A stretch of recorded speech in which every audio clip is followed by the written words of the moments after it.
união estável, direitos, deveres, regime de bens. Esse é um assunto que ainda gera muitas dúvidas nas pessoas. A união estável, ela é uma situação de fato. É quando duas pessoas decidem a conviverem juntas, em caráter público, duradouro e com a intenção de constituição de família, gerando direitos e deveres. Vamos falar sobre o regime de bens, mas antes eu quero deixar claro que, tanto para o casamento quanto para a união estável, o regime de bens é o mesmo. E em caso de silêncio, se não houver uma eleição expressa, o regime de bens que irá prevalecer no casamento ou na união estável será o regime parcial de bens. Pode o casal eleger o regime de bens que assim desejar.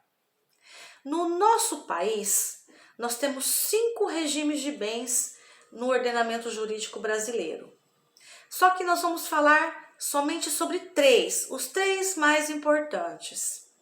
E o regime de bens, que nós iremos falar em primeiro lugar, e é o mais comum, é o regime parcial de bens.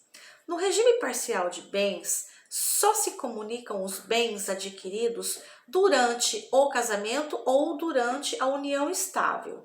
Os bens trazidos para o casamento ou para a união estável não se comunicam.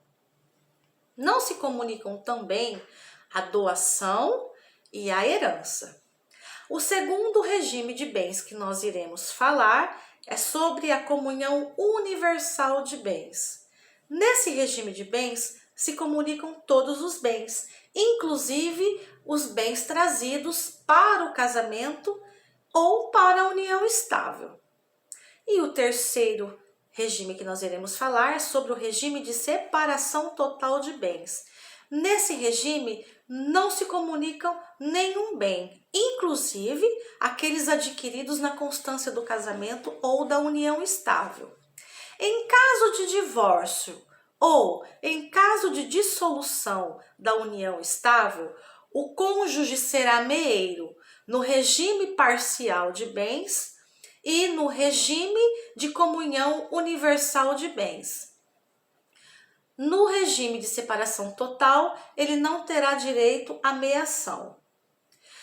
Em caso de morte, o cônjuge será meeiro no regime parcial de bens e no regime de comunhão universal de bens. No regime de separação total de bens, o cônjuge será herdeiro e ele concorrerá com os demais herdeiros. Deixando claro que meeiro é o cônjuge que tem direito à metade dos bens do casal. E herdeiro é aquele que vai concorrer com os demais herdeiros, filhos, pais, avós, irmãos. Ele concorrerá com o mesmo quinhão, ou seja, a herança será dividida entre todas as pessoas que serão herdeiras e cada uma delas receberá a mesma quantidade, ou seja, se são 10 herdeiros, será 1/10 para cada um. Fique atento aos seus direitos.